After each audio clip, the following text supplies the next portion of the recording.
Hi, everybody. Dick Vitale. Hey, make sure you listen, man, to Locked On Blue Devils with J.J. Jackson. He's awesome, baby. You are Locked On Blue Devils, your daily podcast on the Duke Blue Devils, part of the Locked On Podcast Network, your team every day.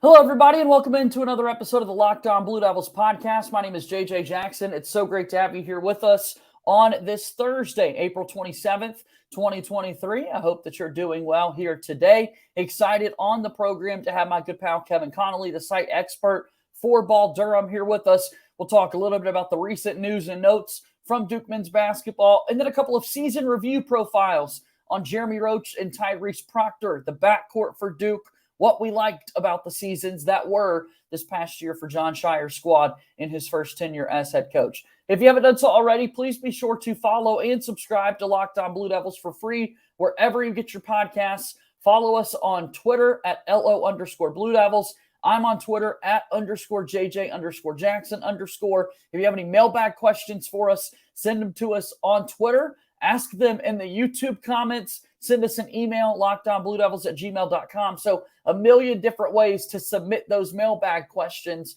and we'll answer those coming up on another Mailbag Monday of the program here very soon. All right, without further ado, let me bring on my good pal, Kevin Connolly, to talk about what's been happening thus far this week for Duke men's basketball. And Kevin, here we were throughout the week anticipating the weekend ahead, anticipating Caden Shedrick to take an official visit to Duke this upcoming weekend in the transfer portal, continuing to monitor that for Jon Scheyer's squad. The Virginia transfer, of course, the center that we've been discussing here on the program. Next thing you know, he's already made a college decision that's not Duke. So we're just waiting, anticipating what that next move is going to be for next year's squad.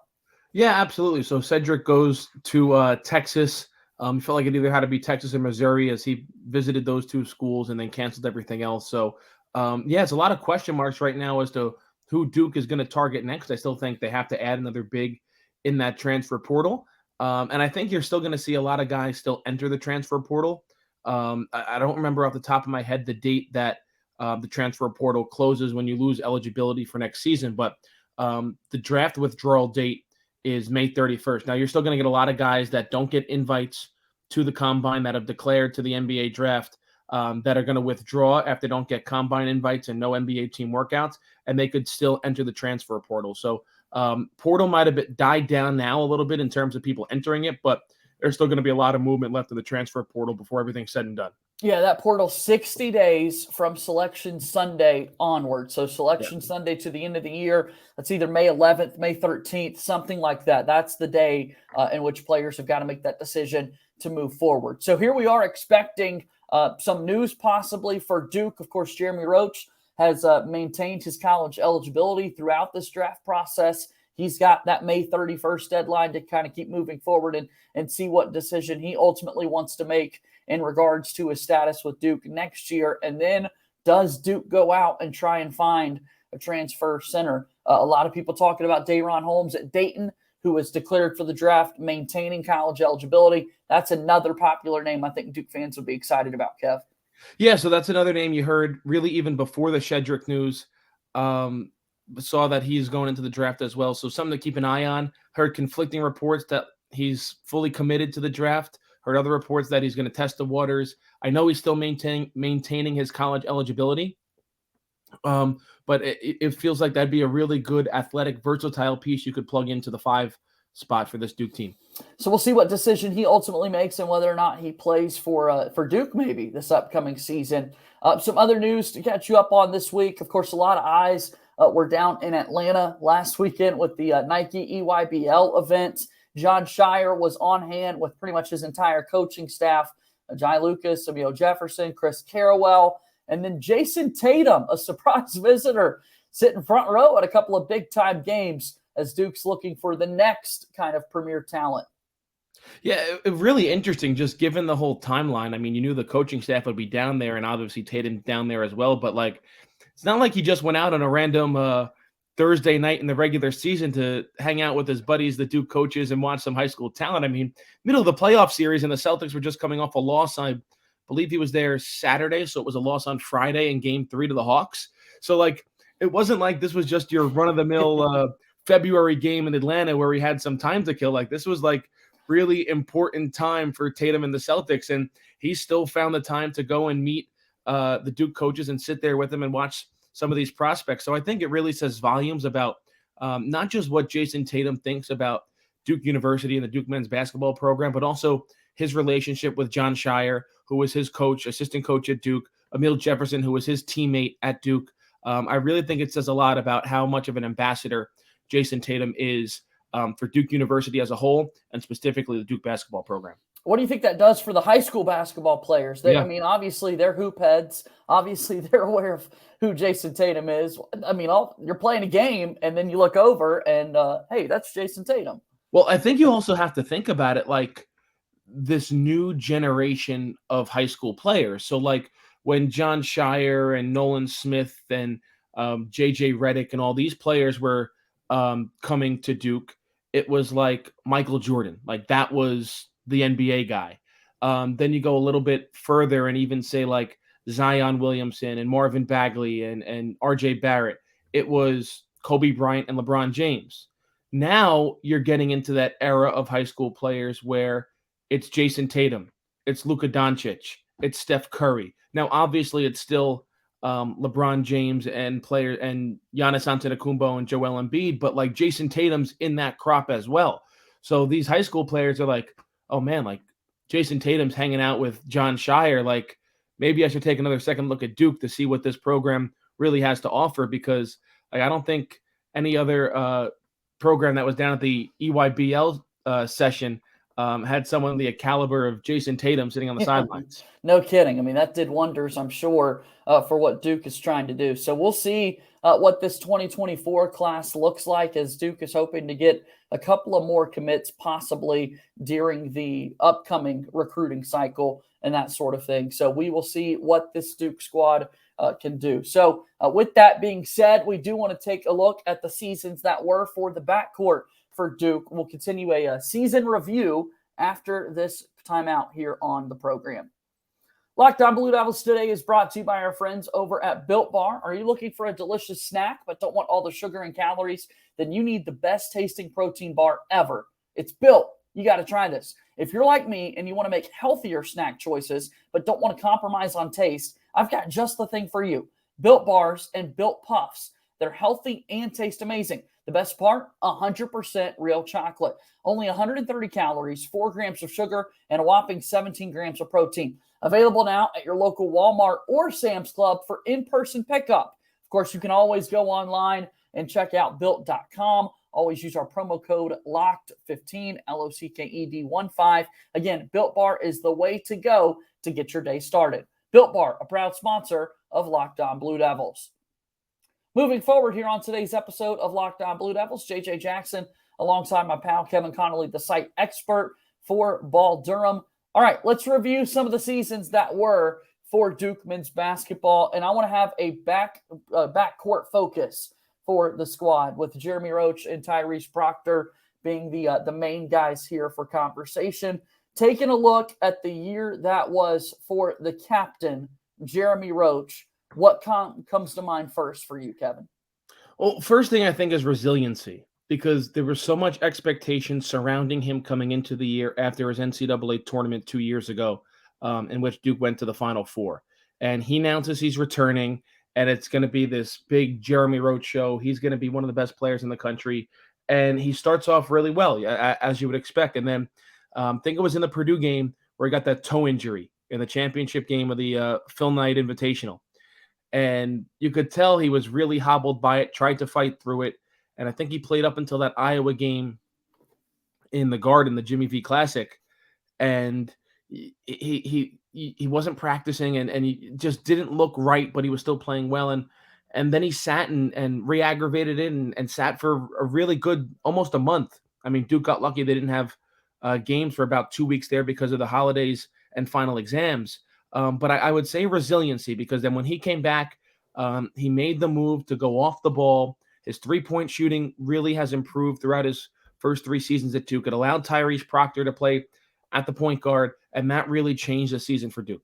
Every single year, that three-point percentage has gotten better for Roach. This year, of course, at that 34% clip, which is just remarkable work that he was able to do putting in for Duke. And moving off the ball, as you said, was kind of the pivotal turning point. Nobody wants to battle injuries. Unfortunately, that's something that Roach had to do for a few games, playing in 32 contests, missing 4. So taking a look at his just overall numbers, he's still turned into a good scorer for Duke this season, a reliable scorer, I should say, with the efforts that he was able to make.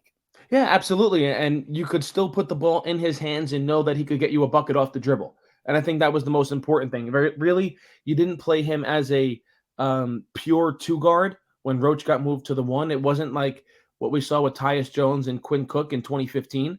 But it was still like, okay, Tyrese Proctor, he's going to be the point guard. We know Jeremy Roach is smart enough and has a high enough basketball IQ to play the 2 naturally. But if we need to change things up and need a ISO bucket from our point guard in Jeremy Roach, or our guard, I should say, in Jeremy Roach, we can still get that basket. Yeah, and he was able to go get that basket for Duke, which we're certainly grateful for. So fun to watch. And now the question is whether or not he returns for another season. A lot of rumors about the transfer portal kind of during the year even, because you were aware of the backcourt situation for next season. This is even before we knew Proctor's decision, but you've got Caleb Foster, you've got Jared McCain coming into it, and a lot of people, quite frankly, not knowing what professional or what NBA opportunities look like for Jeremy Roach. Let's get this straight. If he wants to play professional basketball, there are so many leagues out there, so many overseas careers to be had, and a lot of money to make. Jeremy Roach is going to be perfectly fine. But that decision, whether or not to continue his college career, specifically for Duke, is a question that's still remaining. Well, absolutely. And I would even go back a little bit further. And before Duke made that run to the Final Four last year, and he was really the star behind Paolo Banchero of that Final Four run. There was rumors about he was going to enter the transfer portal after his, what would that be, his sophomore season. Yeah.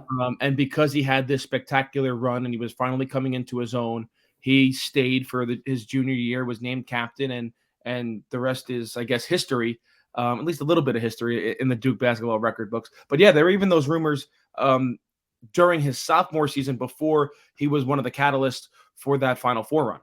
Yeah, exciting to see what he can do at the next level, of course, but we want him to play one more year, at least I do, for Duke. I'd love to see the coaching staff have to figure out those chess pieces in making the backcourt work with the experience of Roach.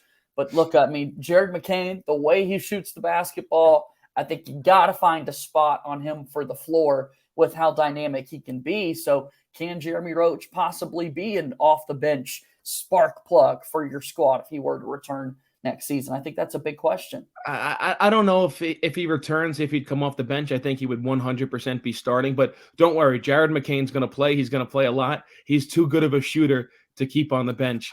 He's going to be your 6th man, or he's going to be your starting shooting guard, depending how the rest of the roster shakes out. Yeah, I'm just someone, Kevin, as you know, if you're a shooter, I'm going to have a special place in my heart for you, and I'm going to advocate for all minutes possible for you when it comes to what you could do for Duke. So let's talk about Tyrese Proctor and the year that he had, and we'll do that in just a moment after our final timeout here on today's show. Today is the NFL Draft, and we want you to make sure you're prepared for it by listening to Locked On's NFL Mock Draft Special. It's here, and it's bigger than ever. Follow along all 32 teams' first pick in a 6-episode ultimate mock draft experience only Locked On can deliver. 6 episodes. You still got time. Go listen to it right now ahead of the draft taking place tonight. All episodes are available now on the Locked On NFL Draft on YouTube or wherever you listen to your podcast. Moving forward here on today's episode of Locked On Blue Devils, JJ Jackson alongside my pal Kevin Connolly, the site expert for Ball Durham. Give me a plug for your website, Kevin. Well, follow us, balldurham.com, and follow us on Twitter, ball_Durham. Got a lot NBA playoffs obviously going on. We're still following any scheduling news, any roster news. Really, anything that comes Duke basketball, we got it for you. And also, last weekend was the Duke football spring game. So before you know it, football season will be knocking around the corner. So gearing up for that as well. But right now, we still got a lot of basketball content. We're primarily basketball content. But hey, even Duke baseball doing really well for themselves, eyeing down an NCAA tournament bid. So we'll be on top of that as well in a couple of weeks. Big sweep this past weekend for Duke, taking off Louisville there on the diamond. You mentioned football. The spring game is come and gone. The draft taking place this weekend. Could there be a couple of Blue Devils in the later rounds that hear their name called? That's something to follow along here this weekend. Quarterbacks are always the conversation when it comes to NFL draft weekend. Riley Leonard, a year or so, possibly a few more away from that part of his life. Hopefully he's set for NFL stardom at some point as well. So, and you got all that content over at Ball Durham. Yeah, well, I was watching even part of the spring game, and I think it was the pregame or halftime, not sure which one, but EJ Manuel, one of the ACC football analysts, said thinks Riley Leonard could be a dark horse Heisman candidate. No kidding. Yeah, I don't know about that. I would pump the brakes on that a little bit, but certainly tells you that obviously we talked about it last year a little bit, that Mike Elko and this Blue Devil team has certainly turned a corner entering year 2. All gas, no brakes, Kevin. That's the way to go. Throw those takes out there. That's the way I'm looking at it. So absolutely. All right, let's keep moving forward, talking about this Duke team from the year that was. Roach, a guy that we talked a good bit about a little bit ago. So now let's turn our attention to his backcourt mate, pun intended, for the Australian, Tyrese Proctor, who played in all 36 games for Duke. A big player for the Blue Devils this past season. First and foremost, what do you think of when it comes to his year? Well, I think you said it first, played in all 36 games. I think it was him and Kyle Filipowski who were the only ones to do that, after Mark Mitchell missed the Tennessee game in the NCAA tournament. So reliability. You knew he was going to be out there every single game, and I think that's the biggest thing you want, especially from what you're envisioning to be your starting point guard next year. You want to know that you're going to have that trusty ball handler out there. The starting point guard under Coach K was like an extension of Coach K out there on the court. You figure it's the same thing for John Shire as well. Obviously, it was a tough start for Tyrese Proctor. We've documented this throughout the season with how late he got to Duke because he was still in Australia going through things with their basketball national team. So he wasn't there in July and August. He didn't really get there till mid-September, early September, I should say, to begin practice. So you're already behind the 8 ball right there. Struggled with his 3-point shooting, but 32%, that came a long way from where he was right around middle of December, early January. And then obviously you saw in the NCAA tournament his pure individual basketball skills, his passing ability.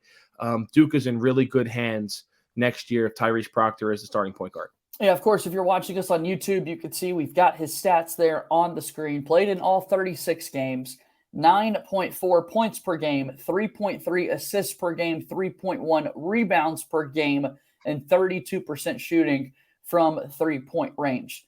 As a sophomore, we know Proctor is coming back. He made that decision. Those numbers you see there on the screen, Kevin, do they go up going into the second season? I think points will go up. I think assists will go up. I think 3-point shooting goes up. Not really sure about the rebounding.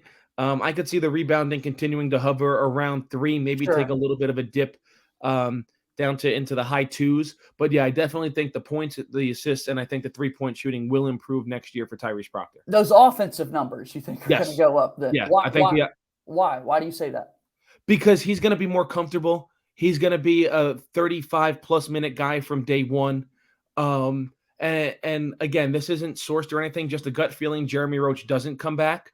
So I think the ball is going to be in Tyrese Proctor's hands solely out on the floor. And then in turn, I just think you'll see those offensive numbers rise. Yeah, I'm excited to see the scoring go up a little bit because we saw it there in the Tennessee game. I mean, his shot-making ability is electric when he's really feeling it and on. And then the passing, he's got a couple of highlights this year with passes that it's like, I don't know how he saw that guy open, but he was able to make it happen, able to do that. So offense, I'm there with you. What we don't talk often enough about, and this has been a conversation on the show the last few weeks, is the defensive effort for Proctor. Here's who we praised this past year on defense. Derek Lively II, and then Mark Mitchell. More notably, after that Tennessee game, we promoted the Mark Mitchell defensive awareness there.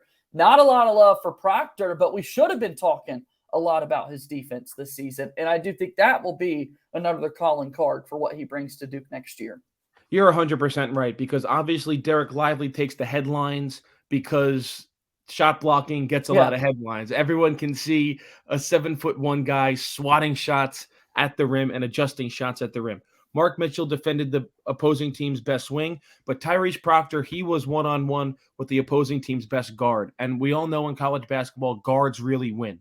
And Tyrese Proctor was a sensational defender. And again, you really can't quantify it in terms of stats unless you go back and you're either singly watching Tyrese Proctor or you go back and watch the tape. And Tyrese Proctor was an outstanding defender. He didn't get enough credit from Duke fans, from national people about how good of a defender he was. I think you're going to see that a lot this year because a lot of people have him projected already as a lottery pick.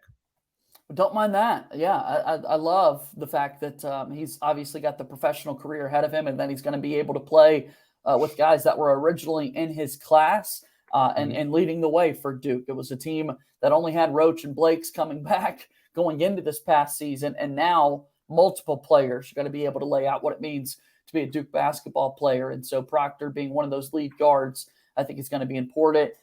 Buy stock in Tyrese Proctor. We can't say that enough. I think we were promoting that message this past season, and folks were wanting quicker returns on the product, right? And as we said, the shooting numbers took a little bit to come along. But big picture to look at this, like you definitely need to buy stock in what Proctor's going to be able to do. 100%. He's going to be one of the best guards in the country next season. Can't wait to see it all play out and that sort of thing. So, Kevin, as always, it's a absolute pleasure to have you here with us on the show. We'll have to do this again sometime soon. Thanks for the time, man. Thanks for stopping by. Absolutely, JJ. Thanks for having me. That's Kevin Connolly, the site expert for Ball Durham. Make sure you go check out balldurham.com for he and his team's great coverage of Duke basketball and so much more. That's going to do it for today's show. As always, go Duke. I'll talk to you tomorrow. My name is JJ Jackson. Thank you and good day.